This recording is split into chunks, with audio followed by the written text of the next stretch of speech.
Coucou, bienvenue sur ma chaîne YouTube, c'est Marie avec un i, j'espère que vous allez bien, moi ça va.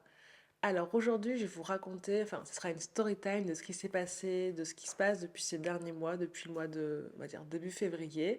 Dans ma précédente vidéo, je vous ai dit que je m'étais fait opérer du bras, mais je ne vous ai pas expliqué quelle a été cette opération. Je vous ai tout simplement dit que c'était une vidéo qui pouvait servir de prévention pour toutes les personnes qui avaient des implants contraceptifs. J'ai pris beaucoup de temps à faire cette vidéo parce que je me suis dit qu'il fallait vraiment que tout soit bien fait. Enfin, je voulais vraiment que tout soit en ordre et en place pour en parler. Et là, je pense que c'est le bon moment pour en parler parce que je me suis fait opérer il y a 10 jours. Donc, je vais vous parler. Donc, regardez mon gros pansement pour une petite cicatrice d'à peu près 5 cm. Mais tout d'abord, je me présente. Je m'appelle Marie, je suis mannequin youtubeuse. Et sur YouTube, je raconte des story time en tant que mannequin. Je fais des unboxings. Enfin, je vous raconte un peu ma vie. C'est un peu YouTube et un peu mon journal intime, mais pas trop intime. C'est vraiment du partage que je fais parce que je prends beaucoup de plaisir à raconter des choses. Donc, j'espère que vous êtes prêts. Je vais essayer d'être assez précise et pas trop rapide parce qu'il ne faut pas bâcler certains éléments qui sont assez importants. On va faire un bond en arrière. Il y a 2 ans, j'ai décidé de me faire poser un implant contraceptif parce que j'en avais un peu marre de prendre la pilule. En fait, prendre la pilule tous les jours, c'était un peu comme si je prenais un médicament. Enfin, c'était un médicament tous les jours. Et j'en avais un peu marre de ce geste répétitif, d'avoir mon rappel que, ouais, 18 h, prends ta pilule. Donc, je me suis tout simplement dit, fais-toi poser un implant. J'en ai déjà eu pardon, il y a à peu près 5 6 ans. Ça s'est super bien passé. J'ai gardé pendant 3 ans. Donc, je me suis fait poser mon implant en 2022, en janvier 2022. Contrairement au premier implant, celui-ci, je ne sais pas ce qui s'est passé dans mon cerveau ni dans ma tête, mais je n'ai vraiment jamais cherché à le palper, à savoir s'il était encore là. Je me suis juste dit pendant 2 ans, YOLO, One Life, on s'en fout. Sauf que ça a été vraiment mon erreur, ma plus grosse erreur. Donc 2 ans se sont passés, donc 2022-2024, et en janvier 2024, j'ai décidé de retirer mon implant parce que j'avais beaucoup de soucis par rapport à ça et je ne le supportais plus. Enfin, c'était vraiment insupportable pour moi. Donc j'ai décidé de me faire retirer mon implant et donc je suis allée chez ma sage-femme, celle qui m'a posé mon implant il y a 2 ans. J'ai été reçue par sa remplaçante. C'est pas très dérangeant pour moi parce que tant que c'est une sage-femme qui est habilitée à retirer des implants, placer des implants, c'est pas dérangeant. Elle a quand même passé 15 minutes à essayer de localiser mon implant, impossible. Et je me suis dit, oula. Pendant 30 secondes, je me suis dit, mais est-ce que j'ai même un implant dans mon bras? Et elle m'a dit, oui, je vois votre dossier, vous avez un implant qui était censé être ici. Et, euh, et ce qui s'est passé, c'est qu'elle m'a fait une ordonnance, enfin, elle m'a donné une ordonnance pour aller faire une échographie pour trouver où trouver mon implant. Et là, ça a été vraiment le début de vraiment des étapes, appeler, appeler, appeler pour avoir un rendez-vous. J'ai essayé d'avoir un rendez-vous dans le public. C'était très compliqué, c'était des délais de 5 6 mois pour avoir un rendez-vous juste pour une échographie, donc je me suis tournée vers le privé. C'était aussi compliqué, c'était des rendez-vous au bout de 2 3 mois. Et je me suis dit, non, en fait, j'avais vraiment besoin de trouver une solution par rapport à cet implant parce que ça m'inquiétait un peu, mais pas trop, parce que je me disais, j'essayais vraiment de relativiser, de me dire il y a toujours pire dans la vie. Voilà, c'était juste un implant, il y a pire.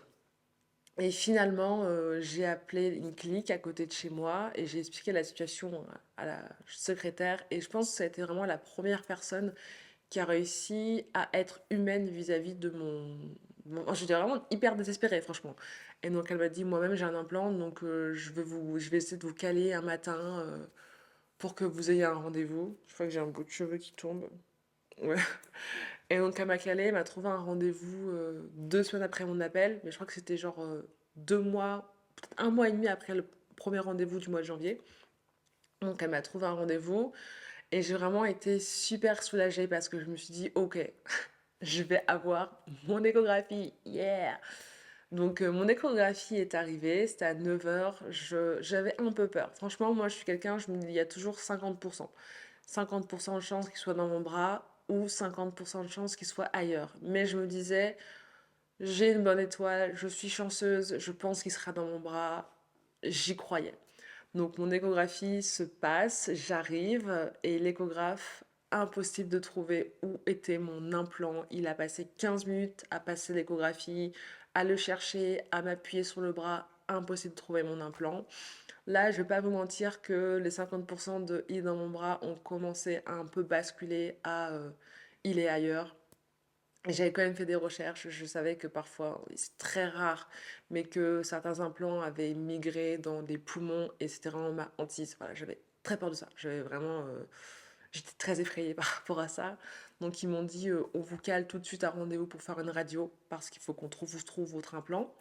Au bout de 5 minutes, j'ai fait la radio. Ils ont voulu faire une radio de mes poumons, mais elles ont dit non, on va commencer par le bras et ensuite on verra. Parce que c'était vraiment un peu genre l'événement de la matinée où se trouve l'implant de Mademoiselle Marie. Et mon implant a été localisé dans mon bras. Et donc le stress s'est un peu redescendu. Je me suis dit, ok, il est dans mon bras, tu peux respirer. Et on m'a donné, on m'a juste dit, ok, votre implant est dans votre bras, bye bye, au revoir. Et là, c'était vraiment hyper pénible parce que je me suis dit, ok, quand la sage-femme n'a pas pu localiser mon implant, elle m'a dit, allez faire une échographie. J'ai dû me débrouiller toute seule. Là, j'ai reçu la radio, toujours pas d'informations, on m'a pas guidée, je savais pas qui aller voir. En plus, j'avais rendez-vous à 9 h, mais à midi, j'avais un casting. Enfin, mon casting commençait à midi jusqu'à 14 h, donc après, j'ai couru, sauté dans un train, je suis arrivée au casting, j'ai pas eu le job, c'est pas grave.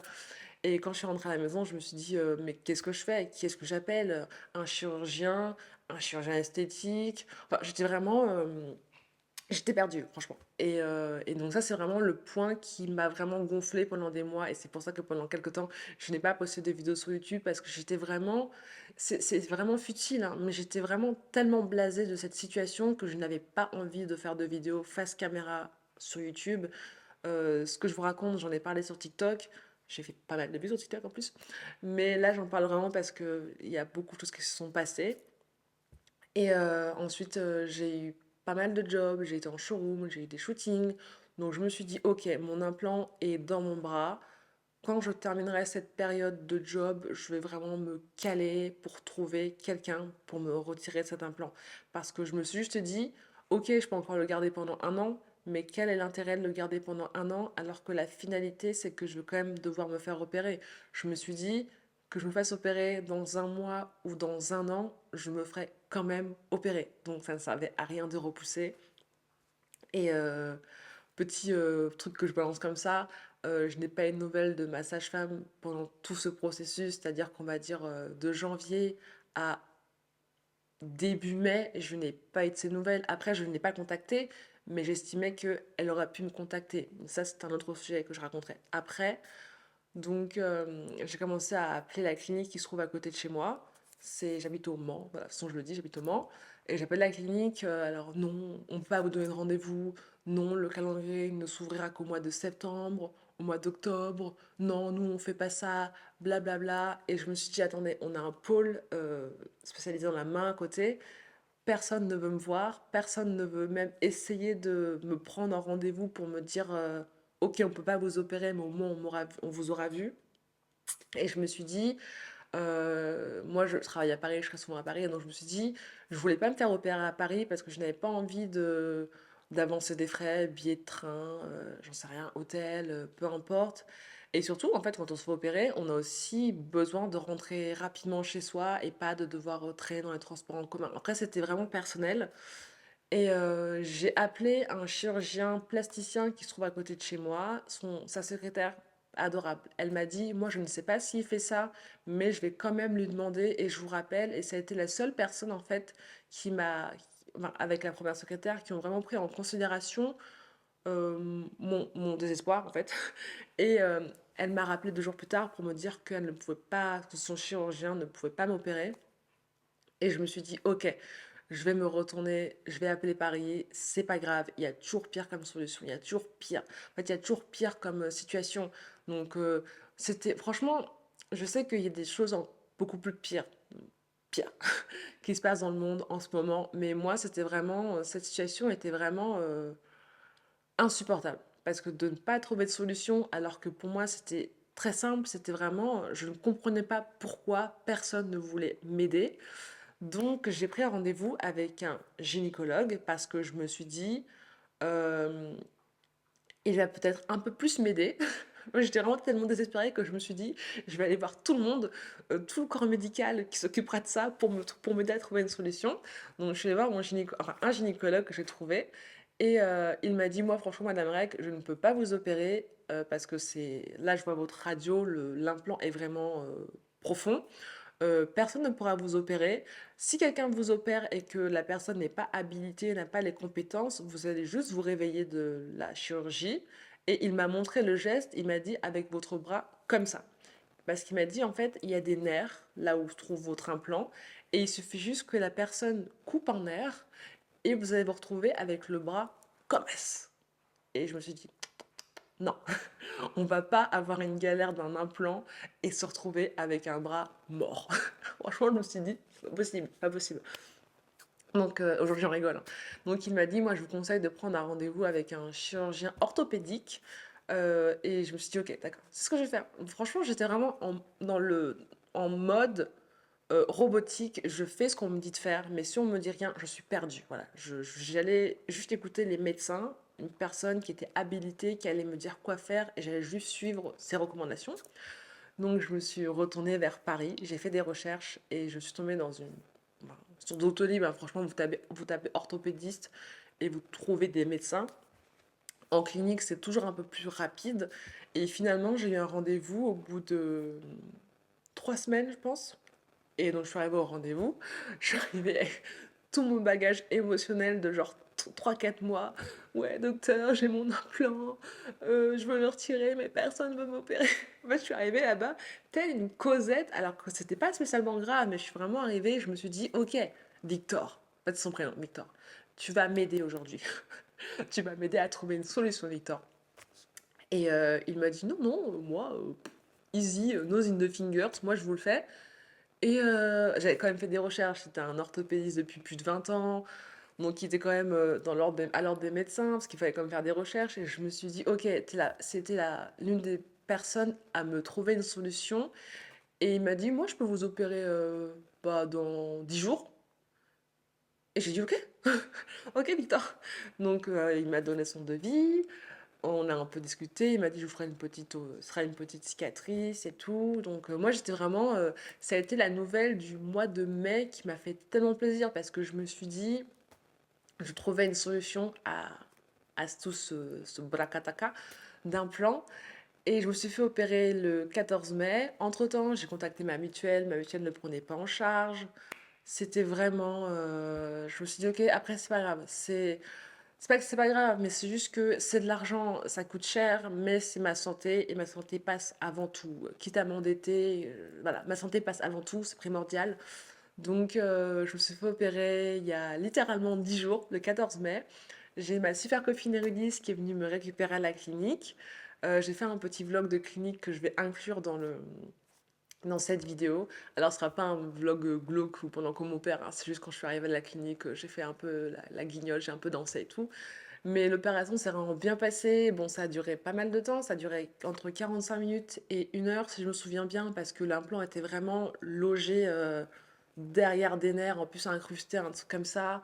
Euh, L'anesthésie du bras, c'était un truc assez spécial. Je vais pas vous mentir que pendant toute la journée, j'étais comme ça, je sentais pas mon bras. Et c'est une sensation tellement spéciale de sentir son bras lourd, comme si son bras était juste une brique. Et à un moment donné, quand j'étais avec ma copine qui est en face de moi, mon bras était sur moi comme ça. Attendez. Oh mince, la température de la caméra a augmenté. Je sais pas si ça filme encore. Bon, je continue quand même. Et je sais pas combien de temps je suis. Ah, je suis à 14 minutes 40. Je fais vite de toute façon. Et donc, mon bras était sur moi et je lui ai dit, mais qu'est-ce qui est sur moi? Et elle m'a dit, mais c'est ton bras, Marie. Et donc, en plus, j'étais un peu shootée, il m'avait fait une piqûre. Donc voilà, mon opération s'est bien passée. J'ai contacté la sage-femme finalement, parce que je me suis dit, ok, tu me contactes pas, donc je vais quand même te contacter, parce qu'il faut que quelqu'un fasse le premier pas. Selon moi, c'était pas à moi de le faire, mais je l'ai quand même fait parce que, comme je vous dis, j'ai engagé des frais à hauteur de beaucoup, beaucoup. Et donc j'estime que c'est elle qui m'a placé l'implant, qu'il a peut-être mal placé, je ne sais pas, j'attends comment ça s'appelle? Le compte rendu de la chirurgie du chirurgien qui dira où trouver mon implant. Peut-être qu'il a bougé, je ne sais pas. Mais après, s'il y a une assurance devrait prendre en charge bah, ses frais. Et voilà, donc je me retrouve avec une petite cicatrice de 5-6 centimètres. Mais franchement, il m'a dit, je vous ferai une petite cicatrice. Je la vois, je m'en occupe. J'en prends soin de mon pansement. Encore quelques jours, encore, je crois 4-5 jours de pansement. Et puis après, plus de pansement. Mais voilà, cette vidéo, je pense que la conclusion que je pourrais faire de cette vidéo, c'est si vous avez un implant contraceptif, palpez votre bras, palpez-le. Si vous sentez votre implant, c'est génial. Et si vous ne le sentez pas, allez voir votre sage-femme, gynécologue, enfin, allez voir un médecin parce que si j'avais palpé mon bras, je sais pas, des mois avant, je ne sais pas franchement, je ne l'ai jamais palpé, mais si je l'avais palpé, peut-être qu'il n'y aurait pas eu autant de choses compliquées. Je n'en sais rien. Après, on n'est pas là pour refaire l'histoire, mais c'est juste que palpez votre bras, ça vous prend juste 2 secondes. Vous palpez, vous le sentez, c'est nickel. Vous ne le sentez pas, allez voir un médecin. Donc, c'était ma vidéo du jour. J'espère que ça vous aura plu. J'espère que ça pourra servir si vous voulez vous faire poser un implant, qui a quand même, il peut y avoir des risques. Si vous voulez vous faire retirer votre implant, il peut aussi y avoir des risques parce que généralement ça se retire facilement, mais il y a toujours un tout petit peu de chance que ça se passe mal. Moi, ça s'est passé un peu mal. Bon, c'est comme bien passé avec le chirurgien. Mais voilà, c'était ma vidéo du jour. J'espère que ça vous aura plu. N'hésitez pas à me laisser en commentaire si vous avez des questions, à vous abonner, pardon, parce que ça me ferait vraiment super plaisir. Et voilà, bisous.